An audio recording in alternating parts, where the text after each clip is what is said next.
La mayoría de traders que pierden dinero creen que su problema está en la estrategia. Yo al principio también pensaba eso. Pensaba que necesitaba más información. Pensaba que el problema era técnico.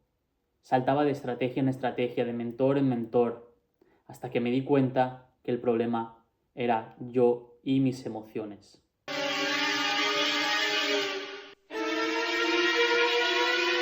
Sabía operar, sabía marcar las zonas de reacción, sabía dónde entrar, dónde salir, el por qué, el cómo y el cuándo. Y aún así no era rentable. Aún así seguía perdiendo dinero. Y no entendía el por qué. Lo más frustrante era que sabía qué hacer y aún así perdía. Lo peor de todo no era perder, era saber que me estaba autosaboteando. Cerraba ganancias cuando no debía, por miedo y ansiedad. Movía el stop por miedo, ansiedad. Sobreoperaba por avaricia, por querer más, por querer ser más. Era incapaz de quedarme quieto. Tenía que estar todo el día delante de los gráficos a todas las horas, buscando entradas, y si no habían entradas me las inventaba. Cuando perdía quería recuperarlo ya. La sesión operativa se convertía en una guerra de trincheras.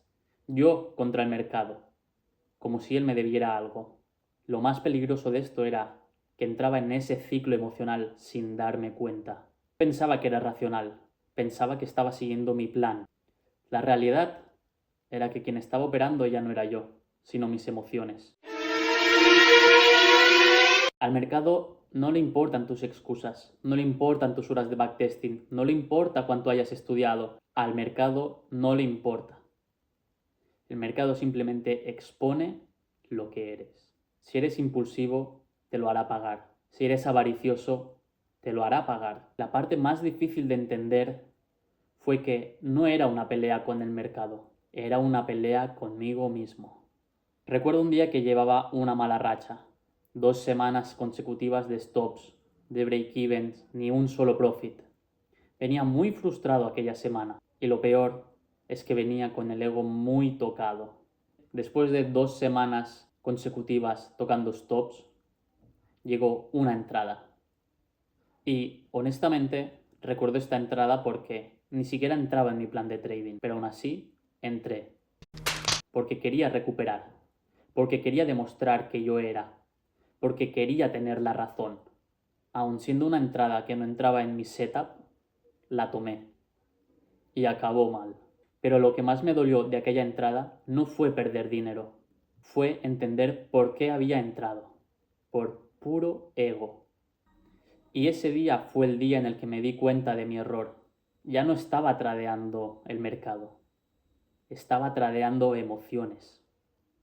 Nadie habla de esto, nadie habla de la adicción al trading, de esa búsqueda constante de operaciones, de ese chute de dopamina al escuchar el...